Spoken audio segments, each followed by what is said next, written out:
Hello, shooters. I'm Dr. Tactical. You know, when I'm walking the floor at SHOT Show, I'm usually hunting for unicorns. I'm looking for high end, precision engineered masterpieces from the likes of Nighthawk or Atlas, Staccato, Spore. But Charter Arms? Historically, they haven't really been on my radar. They're known for solid, budget friendly workhorses, but rarely for groundbreaking innovation. However, I was passing their booth this year and saw something that stopped me dead in my tracks. It took me a couple minutes to figure out exactly what I was looking at. Now, you've probably heard of it and not really given it a second thought, but there's more to it than it sounds. It's called the Double Dog. Now, on the surface, it's just a multi-caliber revolver. Nothing new there. But they've managed to solve a technical hurdle that even the giants in the industry haven't touched.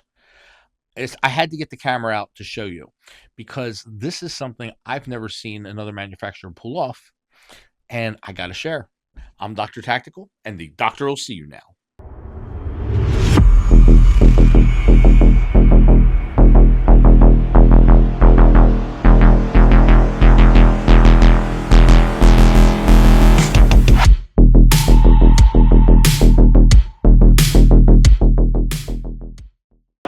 Hello, shooters. Dr. Tactical here, and I'm here at Charter Arms, which is sort of new territory for me. You guys know that I like high-end guns. I love high-end guns, and I love high-end revolvers especially. I shouldn't say especially, I love all high-end guns, but I really have a thing for high-end revolvers. I'm a big Korth fan, I'm a big Spore fan. I just really like them. So here I am at Charter Arms with the Double Dog, and some of you are saying to yourselves, what? Is that really in the same category? Actually, there's something that this does even better. Now, with the name Double Dog, it really probably should be called the Triple Dog because it shoots 3 different calibers. It shoots .357 and .38, which are 2 different calibers. You'll know the difference if you close your eyes and shoot them each. But it also shoots 9mm. That's not new. I know that Spore and Korth both do that as well. A lot of other guns do that. Now the difference is with them, you can push the button to change the cylinder.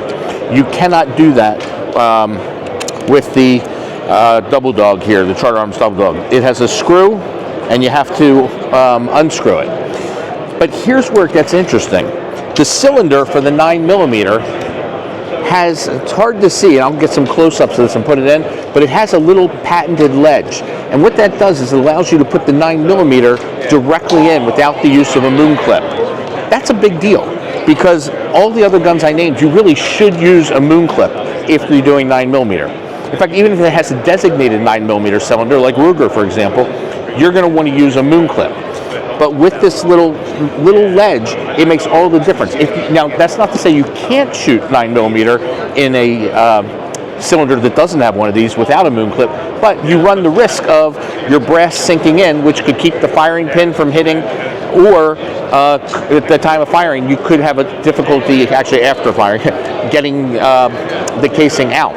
So this is a really smart design. I'm very impressed with it. And like I said, I love my Korths, I love my Spores, but they don't have this. And being able to put the 9mm in directly that's a huge plus. Anyway, good on you, Charter Arms. I really like it. I'll probably pick one up. We'll see. Now let's be real for a second.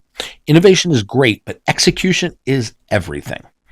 As a self-admitted revolver snob, I have to give you the Dr. Tactical diagnosis. On one hand, my hat is off to Charter Arms. That internal tab system you just saw is ingenious. Being able to run 9mm without fumbling with moon clips and without worrying about seating depth or extraction issues is something no one else is offering right now.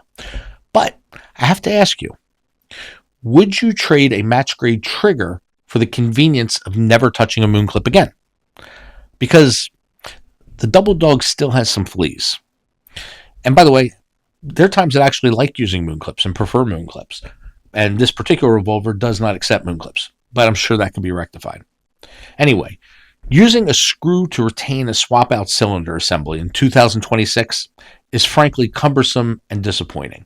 The rest of the industry has moved to toolless push buttons. And the trigger, to put it bluntly, it was dog shit. Or, you guys know where I'm going with this. Yes, it was double dog shit. But if you can get past the rough edges, Charter Arms has built something uniquely functional here. It's proof that sometimes the most interesting ideas come from the ones trying to solve everyday problems. I hope that you found this video entertaining and informative, and I would greatly appreciate it if you would kindly like Hype, if you're a hyper, and if you haven't already, please subscribe. And of course, please share your thoughts in the comments section below. And remember, train smart, carry often, and most importantly, stay tactical, my friends. Stay tactical. I'm Dr. Tactical. Dr. Tactical out.